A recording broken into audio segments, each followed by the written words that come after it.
cả các anh chị quay lại với Nắng Tây Nguyên TV nhá. Lại là nông dân Tây Nguyên đây các anh chị ơi. Thì hôm nay là một khởi đầu vào một buổi sáng. Đấy, bây giờ là 6 giờ nha các anh chị. 6 giờ sáng mặt trời vẫn chưa lên này. Đó. Và em sẽ tranh thủ ra để tưới cho mấy cái sầu riêng các anh chị. Thì mấy cái sầu riêng trong khi đã cắt nước được 5-6 ngày. Thì ngày là ngày thứ 6 cho các anh chị. Thì trong đó thì có một bữa là em xịt bằng máy xịt thuốc sâu và đi rê cho nó. Và có một bữa nữa thì em dùng cái xô đỏ này và một cái xô trắng kia. Thì cứ buổi sáng này em xách hai cái xô này đi tưới cho một cây, một cái xô trắng với một cái xô này là rê cho một cây. Và buổi chiều cũng hai xô rê cho một cây. Thì được 2 lần, một lần kia thì nó ít hơn và một lần là thành một ngày là 4 xô này. Thì tương đương là ví dụ một bữa trước thì được 30 lít, thì cái này thì cũng tầm cỡ đó, cỡ tầm 30 lít đến 60 lít. Thì sau 6 ngày thì bây giờ hôm nay ngày thứ 6 em quay lại em tưới cho mấy sầu riêng tơ và em rê cho nó ướt xung quanh cho nó để cho nó hấy nhá. Chứ bây giờ để lâu quá thì sợ đợt sất mà mưa một phát xuống thì nó sốc nước, nên là em bắt đầu là rê vào và để cho nó làm quen nước mà tăng dần. Sau đó khi những cái bông này thì sổ nhụy trước này thì bắt đầu chảy trái to rồi các anh chị. Đấy, rụng thì bắt đầu hạn chế giảm bớt rụng rồi. Nó bị một cành như thế này mà một số lượng đang còn như thế này thì đã sức rồi, sức trái rồi. Chỉ có sợ sự sinh lý đợt 2 đấy thôi. Nhưng đợt 1 thì tăng cường canxi bo mà mình hạn chế nước thì nó cũng đã khô và nó cũng đã giảm thiểu cái sử dụng rất nhiều rồi. Đấy, còn lác đác đôi bông nữa thôi. Đấy, những cái chỗ này bây giờ là không rụng nữa này. Và đồng thời thì em sẽ tăng nước dần dần lên để khi cái bông này nó đã sổ hoàn toàn này, mấy bông này bông sâu nhé. Ở phía trên thì còn một số bông sâu đúng không chị này. Đấy, một số bông sâu phía trên nữa thì nó chờ cho nó sổ cho hết, xong bắt đầu là mà không hết nữa thì mình cũng căn vào cái lượng trái này. Bắt đầu mình làm quen nước xong thì mình căn cái lượng trái mà số lượng trái mà đợt trước mà nó nhiều rồi đó thì mình sẽ tiến hành nhấp nước và bón phân cho nó nha các chị.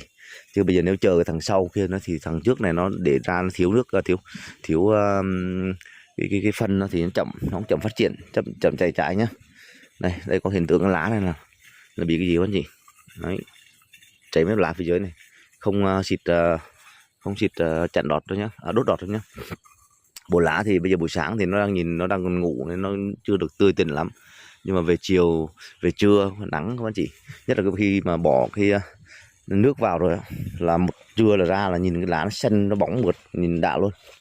Đấy. Nước ở trong nhà thì em cũng đã tiến hành để bơm ra để tưới nhá.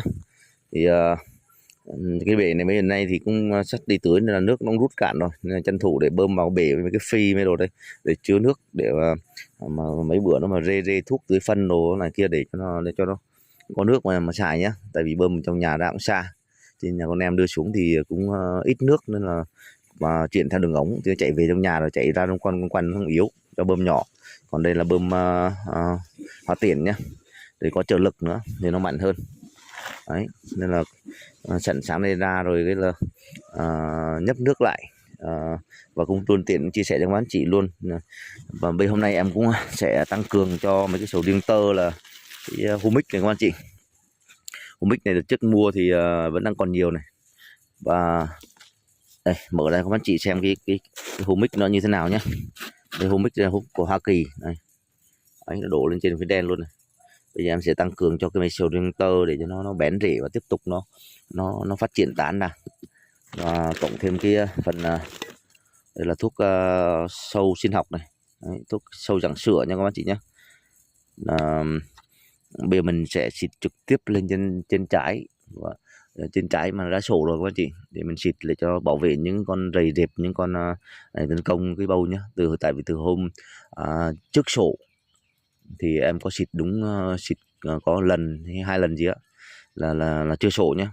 Còn sau khi bắt đầu từ hôm đó sổ đến giờ thì một số trái bắt đầu chảy trái to rồi mà mình chưa xịt, nên mình để lâu quá chờ cái thằng kia thì cũng lâu quá, nên là thôi mình cũng phải tranh thủ pha nó loãng thôi cho nó có cái mùi, cho nó bảo vệ cho cái trái mình nó đỡ bị mấy con sâu, mấy con rầy rệp nó tấn công nhé. Đấy, bây giờ em sẽ chờ cho cái mấy cái bể nước này nó đầy, và bơm vào cái phi này rồi em sẽ đi ra tưới cho nó và mồi humic cho nó nha các anh chị nhé. Sau đó sẽ tranh thủ buổi sáng và mình xịt luôn, xịt lúc đang mát để cho mấy cái trái nó mát ra cái ấy.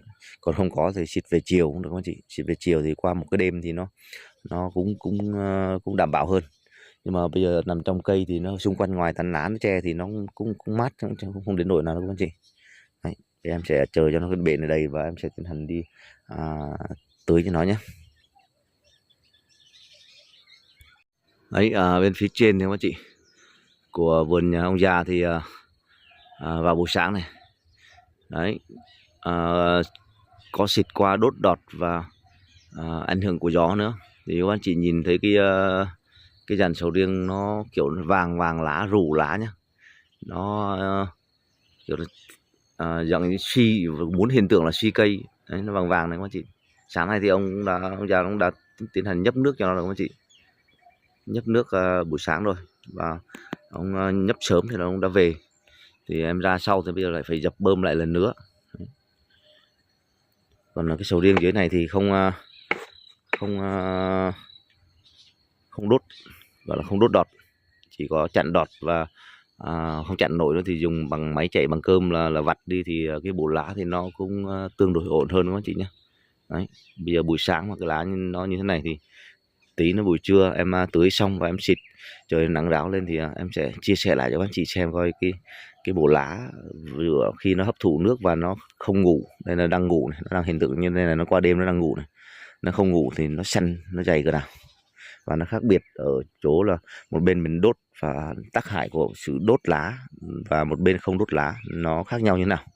Đấy, mình không còn sự lựa chọn nào khác thì buộc phải dùng biện pháp để đốt, mà sau khi đã đốt thì nó sẽ ảnh hưởng đến những lá già và gần già, hoặc là lá già vừa vừa đấy, thì và những lá non nó rụng thì nó sẽ ảnh hưởng đến, mà nó đồng thời nó sẽ làm vàng đi.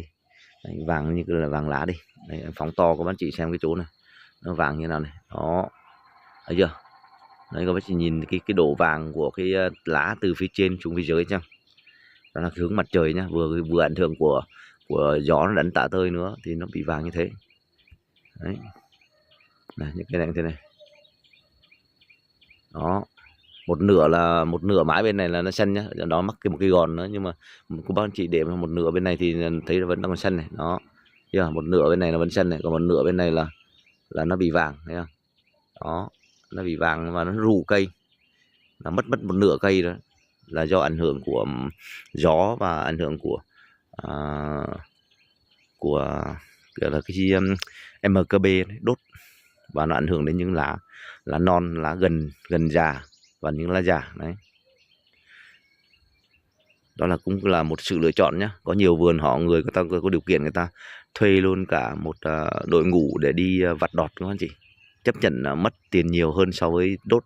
Vì đốt thì có mất cơ tầm 1 đến 200 ngàn là đốt được số lượng cây tùy theo nhé, nhưng mà cỡ tầm 1 phi 2 phi thì đến 200-300 ngàn thì là cùng. Nhưng mà bây giờ thuê một dàn công đi vặt thì cũng phải mất vì một công bây giờ 250 rồi.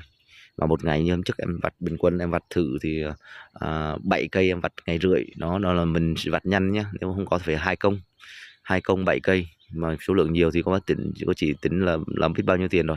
Nên là cái sự an toàn và sự đảm bảo thì chấp nhận phải đánh đổi là mất tiền nhiều hơn đấy, nhưng mà nó bảo vệ cây được lâu dài hơn. Còn như này thì nếu mà nó ảnh hưởng vàng lá thì sau này mình phục hồi lại để mà chăm sóc để nuôi quả sau này cũng cực kỳ là vất vả đấy. Nên là mình bảo vệ được cái bộ lá mất tiền nhiều hơn, thì mình đánh đổi lại thì mình giữ được cái dàn cây dàn lá nó khỏe hơn, đó thì nó đảm bảo để mình nuôi trái sau này và phục hồi sau này dễ hơn. Bây giờ nước gần đầy thì em sẽ chuyển sang phi và em đi tưới cho nó nhé các bác chị nhé.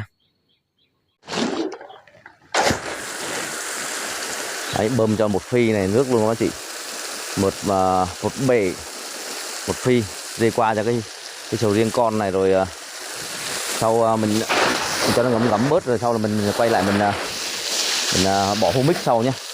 Bây giờ tranh thủ bỏ tưới mấy cái lớn trước rồi đã, rồi cái nhỏ thì sau bỏ xô rồi tưới xong.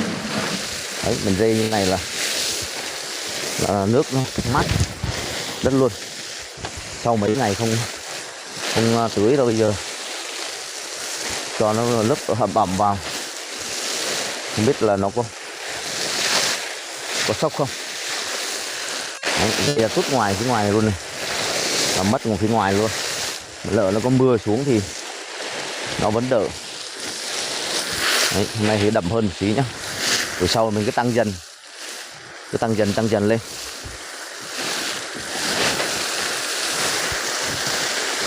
Đấy.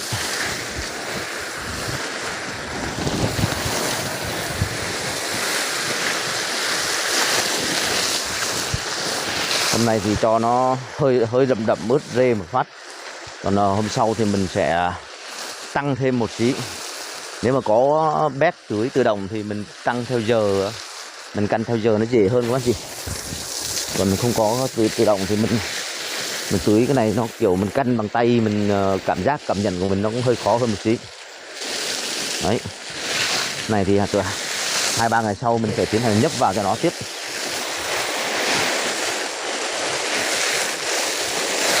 Đấy. Trong rồi rê nó ướt đều luôn. Phủ ra ngoài ướt đều tất tán luôn.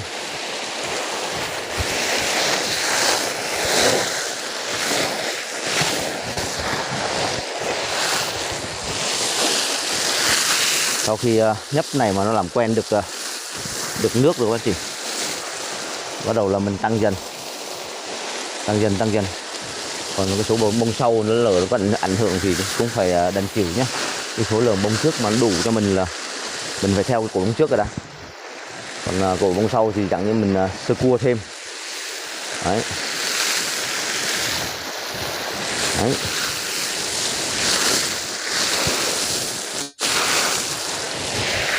Sau mấy ngày không được ăn nước, hôm nay nó ăn nước rồi nó.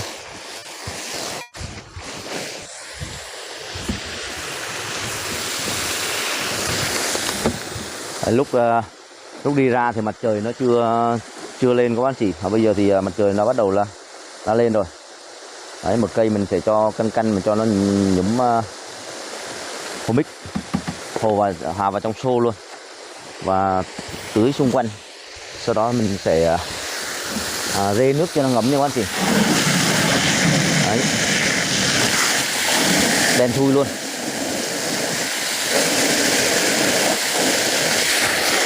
Đây, nước này.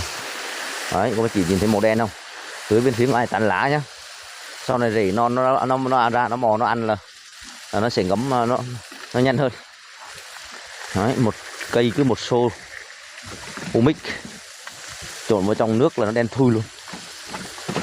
Đấy. Đây một vòng quanh, bỏ vào trong này mà nước đen luôn các chị. Đấy, trong này nó vẫn đang còn này, tráng qua cái xô cho nó chị.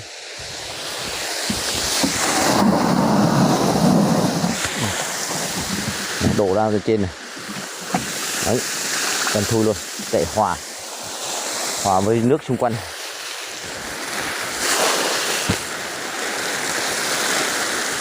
Đấy, nó sẽ ngấm xịt lên cây cho nó bớt nhìn đỏ, mát cây, rửa cây luôn.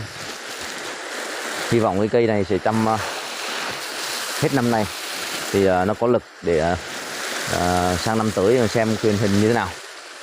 Nếu như mà nó có khả năng mà để cho trái bói được thì mình sẽ cho thích nghi nhé, cho làm quen.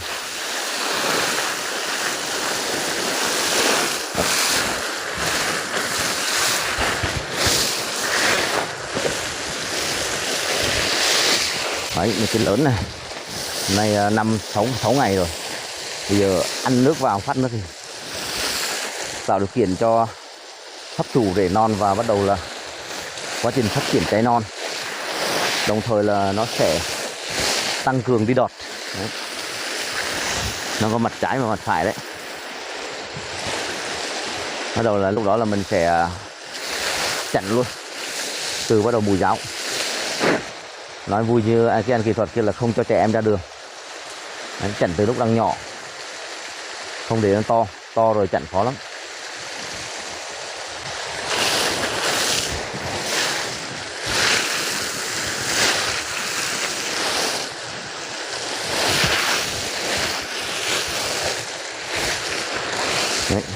tiện tưới cho mấy cái tơ này luôn, về qua cho nó ẩm đất, xong bắt đầu là sẽ lấy humic tưới cho nó các bác chị.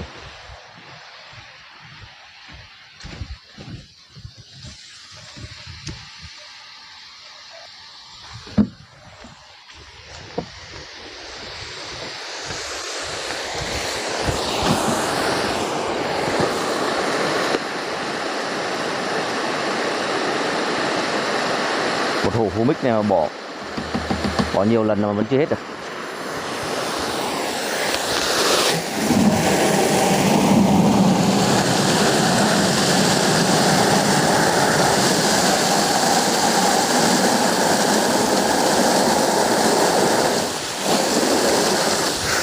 Đấy, bây giờ sẽ lê xung quanh tán lá. Đấy, nước màu đen thui luôn.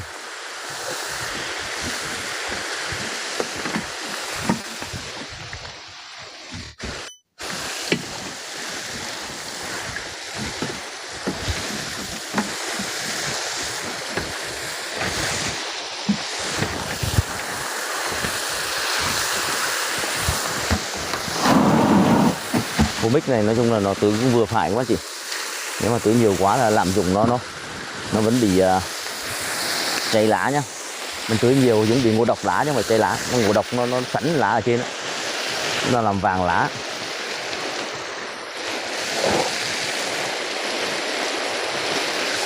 Phân bón là mình cũng nên tưới thà tưới thiếu đi một tí. Thuốc sâu nhiều khi cũng thế chứ. Mình đôi lúc mình xịt mà không cẩn thận là lạm dụng nó quá là nó cháy hết lá, rụng trái luôn. Nên là bỏ ít một tí đi cho nó đảm bảo hơn là bỏ nhiều mà nó bị ngộ độc cháy lá.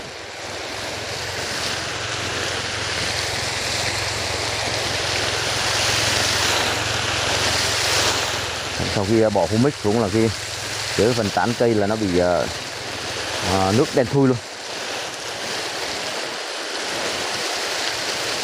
Cái tơ này thì mình cứ tưới no nước thôi, nhưng sợ là nó hút thằng trên xuống quá chị. Cái thằng trên xuống là nó ăn humic rồi, hay là đọt rồi phóng mặn ra nữa thì chết dở. Tại mấy thằng trên là bây giờ nó đi khắp nơi rồi. Đấy, rễ trên cây.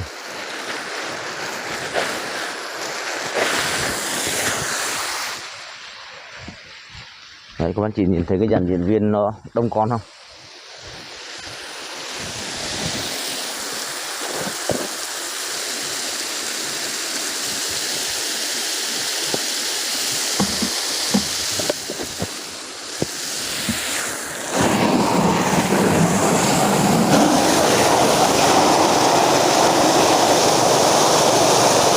Đấy, này, nước lên màu đen thui rồi, chưa? Này, đen xịt luôn. Humic này thì mình xịt trên lá vẫn được nha các anh chị, trên đá càng tốt. Đấy, một màu đen.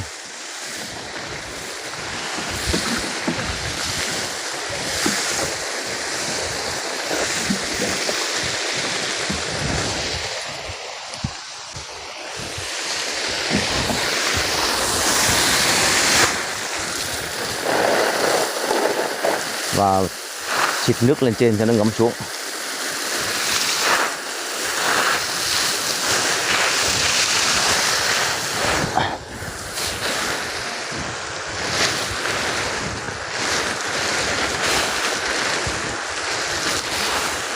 Cái này vừa rồi thì đã tiến hành cột cho nó các anh chị.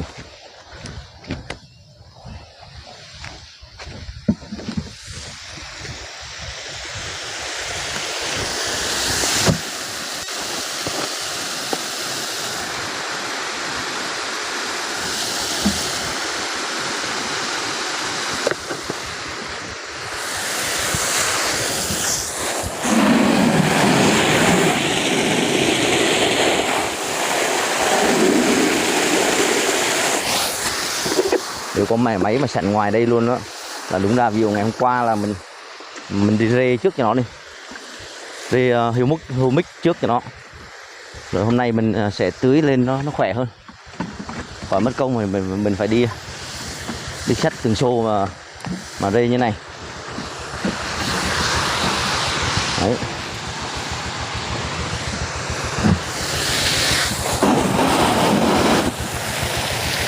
vài bữa nữa ra nó ngấm humic xong là rễ mới nó ra là nó nhanh phát triển lắm các chị. Ít bữa nó đọt non lại phóng ra đầm đầm rồi.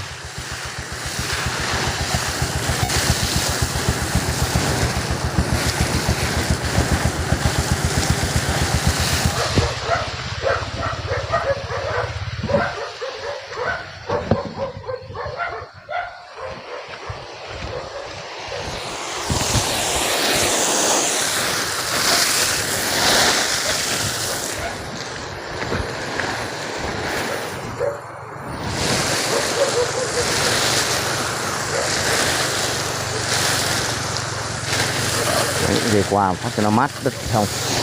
Đây, các bác chị nhìn thấy không, cái lớp vỏ chai không, cái vỏ chai nó sập rồi mà nó giữ độ ẩm rất tốt nhá.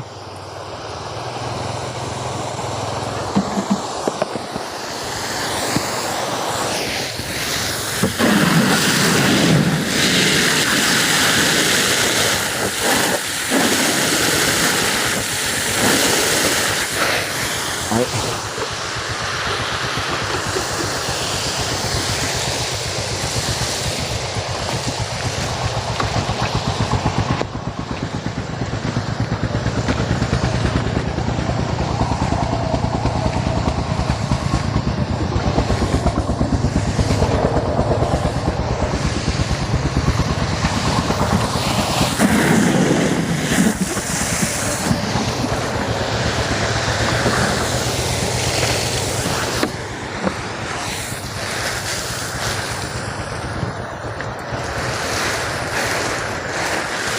Đôi khi sầu riêng tơ nó ra lá non quá thì thấy có hiện tượng là bị quắn lá, cháy lá lại, teo lá. Em nghĩ khả năng là lâu nay không xịt được con rễ xanh nó kích hút, thì bây giờ cái lá nó cháy teo luôn nhé. Để xong quá trình này xong bắt đầu là sẽ tiến hành xịt luôn cho tiêu luôn. Từ vừa rồi tiêu mới kích bông xong là bây giờ là sẽ kết hợp xịt cho mấy sầu riêng tơ này và mình sẽ xịt luôn cho tiêu luôn để cho nó bảo cái mùi gáo, mùi mắc câu á, nó không bị con gì chích hút.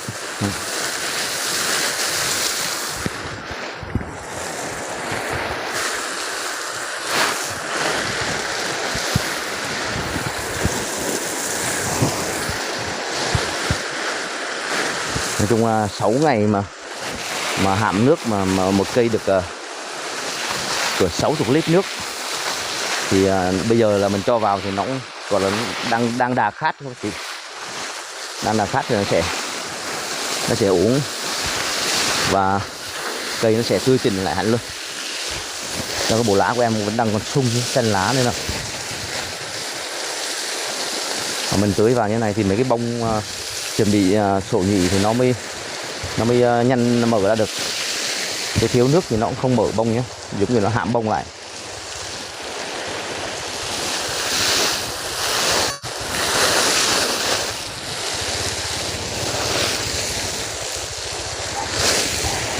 Đấy.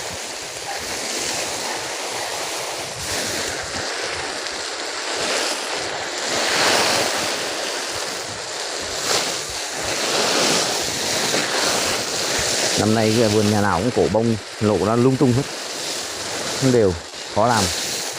Hồi trước là người ta sổ ra một hai ba ngày là bông nó đã sổ hoàn toàn rồi, dễ chăm sóc, dễ xử lý. Bây giờ cái trước cái sau như này cũng khó.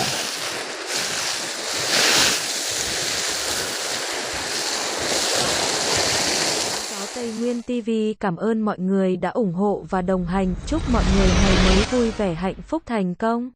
Nang jo tain a wien TV sin cam on waringuoi da ung ho va dong han chuking gin wa vue ve han fuk than kong.